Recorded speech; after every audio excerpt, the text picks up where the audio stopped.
मुस्लिम बांधवांच्या मोहरम या सणाच्या दिवशी अशा प्रकारची वाघ बनलेली मुलं तुम्ही बघितली असतील.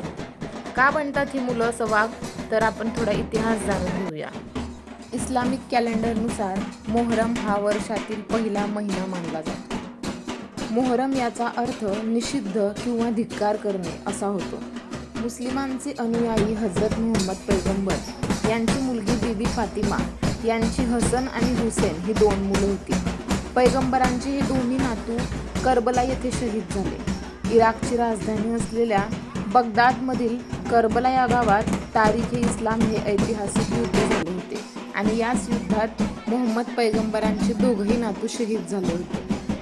म्हणून मोहरम हा महिना दुःखाचा मानला जातो आणि मोहरम हा सण सुद्धा दुःखाचा मानला जातो.